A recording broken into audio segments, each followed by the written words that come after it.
Merhaba arkadaşlar. Fiillerde duyulan geçmiş zaman çekimini işleyeceğiz bu videomuzda. Bunun öncelikle size mantığından bahsedeyim. Arkadaşlar mişli geçmiş zaman deniyor ya. İşte o kalıp. Yemişim, içmişim, gitmişim, gelmişim. Bunu nasıl yapacağımızı öğreneceğiz. Bu da yine çok basit bir şekilde yapılan bir kalıptır arkadaşlar. Dikkatlerinizi veriniz. Öncelikle geçmiş zaman kökünü kullanacağız. Bunu tekrar hatırlayalım. Geçmiş zaman kökü nasıl tespit ediliyordu? Mazhar eki atılarak değil mi? Bunu artık pekiştirdiğimizi düşünüyorum. Kuralları açıklıyorum. Fiillerin geçişli veya geçişsiz olması fark etmeksizin yapmanız gereken tek bir şey var arkadaşlar. Normal bir görülen geçmiş zaman cümlesinde fiil kökünün sonuna zamirlerin ünlülük eklerini koyun. Olumsuz yapmak için ise fiil kökünün önüne ne koyun. Şimdi ünlülük ekleri dediğimiz nedir arkadaşlar? Hatırlayanlar bilir. Hani as to, ev var ya, onların ikişer tane şahıs ekleri vardı. Şöyle göstereyim. As, me, to, yi, ev, ye. Bunlar neye göre geliyordu? Şuna göre geliyordu. Bunlar ünsüzlük ekleri. Bunlar ünlülük ekleri arkadaşlar. Örneğin as huendekar, Bakın huendekar r ile bitti, ünsüz aldı. Ez mamoste me. Mamoste ünlüyle bitti. O yüzden me aldı, ünlülük eki. Bize diyor ki bu kalıbı yaparken, duyulan geçmiş zaman kalıbını yaparken burayı kullanacaksın. Biz burayı kullanırken de neye dikkat edeceğiz arkadaşlar? Kaynaşma harfini kullanmaya dikkat edeceğiz. Nasıl? O da şu. I harfi.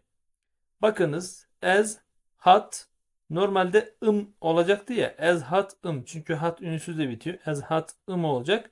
Biz dedik ki hayır, ünlülük eki gelecek. Ünlülük ekimiz me.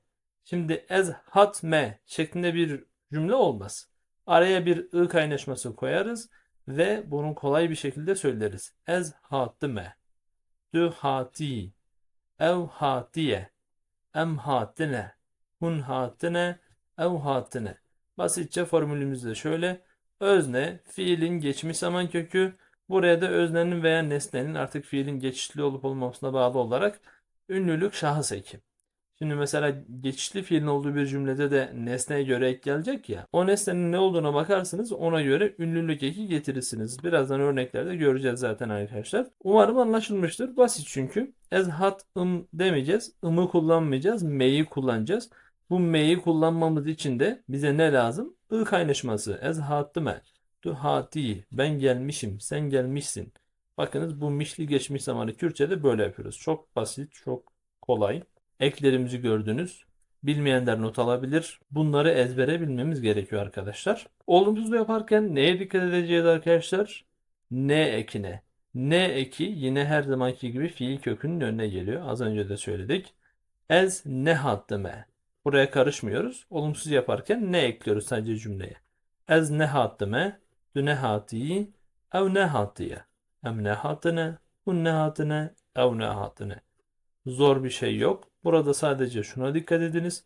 Yine birleşik ve türemiş fiiller de araya gelecek. Bakın pırskırın, pırskırıye, pırsnekırıye. Deri ve kırıye, deri ve ne kırıye araya geliyor arkadaşlar. Örneklerimize geçtik. Okuyacağız. Bakın as şu ünlülük eki gelecek me.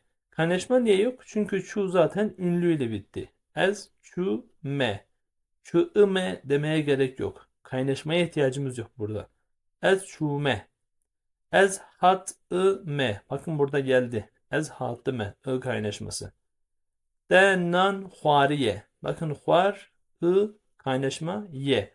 Bu ye neyin ekiydi? Üçüncü tekilin ekiydi değil mi? Bakınız. Üçüncü tekilin ekiydi.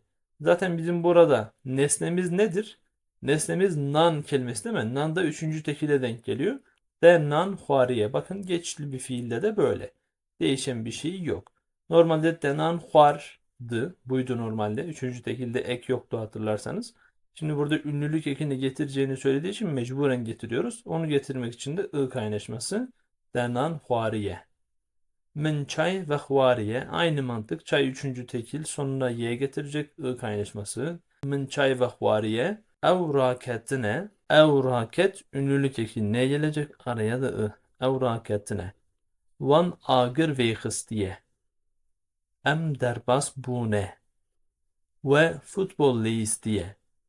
Hun meşiyane. Hun meşiyane. Ev runiştine. Onlar oturmuşlar. Olumsuz içinde sadece şuna bakın. Nerelerde aralara geliyor. Ez neçûme, ez nehatime, dena nexwariye, min çay ve nexwariye araya geldi. Ev ra neketine, wan agir vê nexistiye, em derbas nebûne, ve futbol neleystiye, hun nemeşiyane, ev rû neniştine.